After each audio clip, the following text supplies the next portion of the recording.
Kalau kita mah namanya bisikan aja udah. Nafsu bisikan, setan bisikan ya. Malaikat bisikan dalam istilah agama ada namanya hawajis. Kenapa hawajis itu apa? Maknanya bisikan. Tapi makna bisikan yang dari dalam banget, Pak. Bisikan yang gak bisa ditolak. Ya, kita tidak punya kekuatan untuk menolak bisikan hawa nafsu. Kalau mau ngelawan bisikan hawa nafsu, cuman ini doang nih. Ini yang bisa menolak bisikan nafsu tuh. Apa? Allah. Akal gak bisa, ilmu gak bisa, malaikat gak bisa. Inna Allah wa malaikatahu yusalluna ala nabi. Ya ayyuhalladzina amanu sallu alaihi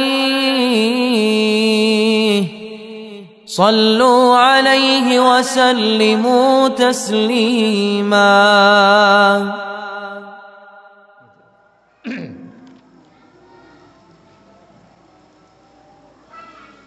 Taib. Yang keempat nih. Kaifa yakunu minal mu'minin man yurdil makhluqin ya bisukhti rabbil alamin. Bagaimana dapat menjadi seorang mukmin? Orang yang mencari ridho orang ya, seorang yang mencari ridho orang bisukhti rabbil alamin, dengan melakukan apa yang dimurkai Allah. Jadi ada ya, untuk disebut sebagai orang mukmin adalah orang yang mencari ridho Allah. Ya. Maka kita disuruh baca tiap pagi, Pak, raditu billahi rabba wa bi Muhammadin nabiyya. Kita disuruh baca itu setiap pagi tuh. Saya reda, saya rela Allah sebagai Rabb. Raditu billahi rabba. Ya. Saya reda Allah menjadi Rabb. Apa Rabb itu? Rabb itu yang ngatur ya, yang mengendalikan urusan hidup kita semuanya. Ketentuannya, keinginannya itu Rabb. Ya, kita setiap pagi suruh baca itu. Karena kita disuruh ridho kepada Allah dan ridho kepada Rasulullah. Rasulullah merintah ini itu untuk kebahagiaan kita, baik kebahagiaan pikiran dan kebahagiaan batin. Kalau kebahagiaan tubuh mah apa istilahnya nisbi. Apa nisbi itu? Relatif. Kebahagiaan itu kan apabila tiga fungsi ini tercapai. Pertama fisik ya, biologis, nafsu lah. Kedua pikiran, intelek. Ketiga rohani, spiritual.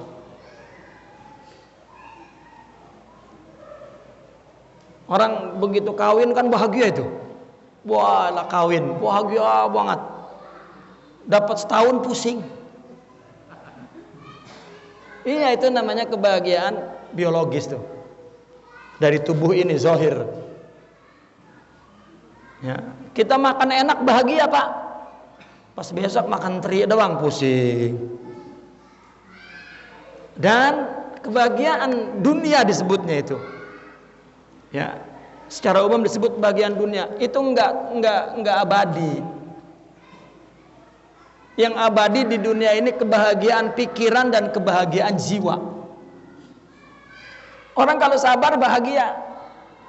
Mau ada musibah, mau ada kagak, dia sabar.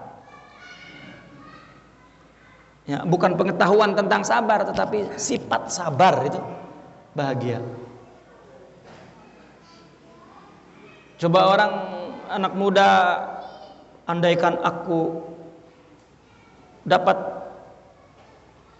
lulus SMA bahagia, manusia tuh begitu lulus SMA pusing, kemana ya habis ini ya. Wah, kalau sampai S1 bahagia banget saya. Udah S1 dapat bahagia mula-mulanya mah, habis itu makin malu baik kalau nggak kerja. Nyari kerja,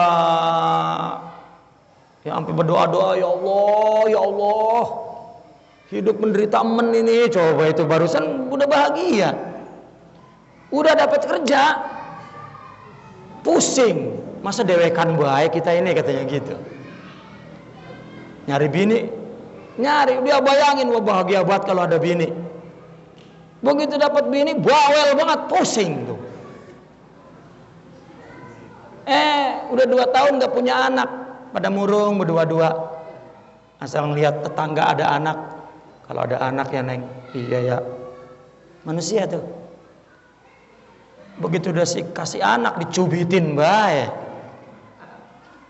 Kata bininya, ini anak siapa sih? Coba sama anak pakai kayak bapaknya, katanya gitu. Enggak hilang. Nafsu kalau udah dapat udah hilang. Ya, bayangannya doang sebelumnya wah bahagia banget, udah kena dapat. Udah. Nah, kita kayak laki-laki ya. Kalau udah pengen, wah ilah. Bininya belum mandi kayak udah bagian, katanya begitu. Jangan sampai ditunda. Begitu udah ditinggal bini ngerokok keluar. Lah bini mah masih labang sini, udah bodoh. Bau lu belum mandi gitu. Tadi mah tuh nafsu tuh, udah dapat mah udah. Sama Pak, orang pengen kawin lagi kayak mula-mula doang udah dapat mah. Tanya dah, siapa yang ditanya ya? Iya coba dah. Udah dapat nah, deh nyusahin lagi baik. Tapi masih pengen kalau 3 kali coba. Makanya jangan dimula-mulain Pak. Udah 2 pengen 3, udah 3 pengen 4. Tapi enggak dapat kebahagiaan enggak. Tambah rungsing. Jangan dah Pak, jangan coba-coba dah. Kalau mau nyari kebahagiaan di situ enggak ada. Itu menafsu aja. Tapi kalau kebahagiaan ilmu, ya itu lebih abadi daripada kebahagiaan yang didapati untuk fisik. Orang punya ilmu, ya nur itu selalu menjaga dia, makanya ilmu yahrusuk, ilmu menjaga dia tuh, gitu. Ya tahadus bini mah. Saya kemarin lagi Maret itu kan di lockdown. Saya lagi ke Maroko. Lockdown saya 40 hari Pak. Saya di dalam homestay 40 hari, 99% saya di kamar ge. Tapi karena dikit punya ilmu, baca, nulis, bentaran banget 40 hari. Saya udah SMS sama bini saya, kalau sampai setahun mah minta maaf ya kalau saya pulang bertiga, kata saya gitu. Ya terus terang daripada nggak terus terang. Kalau sampai setahun saya kagak pulang, kalau saya pulang bertiga minta maaf. Ya kan orang kalau kawin kedua tuh minta izin, kalau ketiga keempat meminta maaf doang Pak.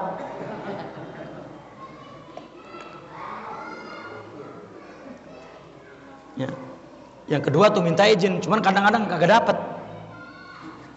Kalau yang kedua mah, gue kawin lagi minta maaf ya udah kelar. Ke situ-situ mulu ya. Itu kena ada ilmu, itu ada temennya Pak. Seminggu doang, waduh, bagaimana? Lama-lama ada ilmu, udah. Apalagi ada makrifat. Maka ada itu syairnya Ar-Rumi itu, penjara rasa taman, ya, siksa rasa belayan. Wah itu udah lain lagi dah. Apa ge jadi bahagia? Itu bahagia batin namanya. Nah di dunia ini Pak, yang enak bahagia itu bukan fisik. Karena fisik mah nggak abadi. Bini yang katanya cakep banget, umur 20 tahun Pak. Udah kita kawinin sampai 80 tahun, tengok dah bini kita. Udah umur 80 tahun. Nengok dia kagak mau kita. Ya, kalau kehilangan doang dicariin, malu katanya. Begitu ada, katanya. Lo pakai E-nya juga, gitu. Lo udah nggak enak dilihatnya. Nggak ada Pak yang ngebahagiain. Makanya ilmu, akhlak itu di dunia bahagia. Kalau pengen bahagia fisik benda di surga, apelnya abadi. Katanya kan makan apel nggak habis-habis Pak kalau kita belum berhenti mah. Ya. Di sana nanam apel nggak pakai pestisida apa namanya itu, nggak ada racunnya, sana mah sehat semua. Orang ngejar-ngejar kebahagiaan disebut ilusi kata agama. Itulah yang dikatakan kebahagiaan dunia, kebahagiaan ilusi. Orang kalau nggak dijelaskan detail, lu emang kiai kagak mau dunia apa, begitu jawabnya. Ya, ada penjelasannya yang terang. Ya. Artinya dunia mah tetap kita kejar, tapi kebahagiaannya nanti dari ilmu dan dari jiwa. Nyabarin, nawakalin, ngeridoin kalau keadaan berubah. Karena dunia itu berubah. Nah, ini orang yang iman itu orang yang ridho kepada Allah. Nah, di sini dikatakan bagaimana dia mau jadi orang beriman? Yang dia pengen ridho adalah orang, bukan Allah. Ya. Misalnya nih bapak mau ngaji kagak boleh sama bininya. Daripada bini gua ngambek nggak ngaji dah. Itu namanya dia nyari ridho senang bini. Padahal mengaji kewajiban kita. Gitu. Sama misalnya bini kita nggak hormatin ibu kita, kan itu kewajiban. Jangan demi bini sampai disia-siain ibu, nggak boleh. Allah murka karena ridho Allah ridhal walidain, sukhtullah sukhtul walidain. Dia demi orang, demi bini, demi makhluk, dia bikin kemurkaan Allah. Ya. Harus berani Pak sama bini. Lo daripada menghina ibu gua, mendingan lo gua cerain lo. Ya bang cerai, lah jangan neng, misalnya pakai begitu. Artinya bukan mau merendahkan, tapi ya kita mencari ridho Allah. Itu kita beribadah, berbuat baik, karena mukmin adalah orang yang apapun yang dia lakukan demi ridho Allah, bukan demi ridho orang. Ridho itu kan rela, seneng, setuju, itu ridho namanya. Ya, orang ridho itu udah setuju banget, rela banget, seneng banget, gitu.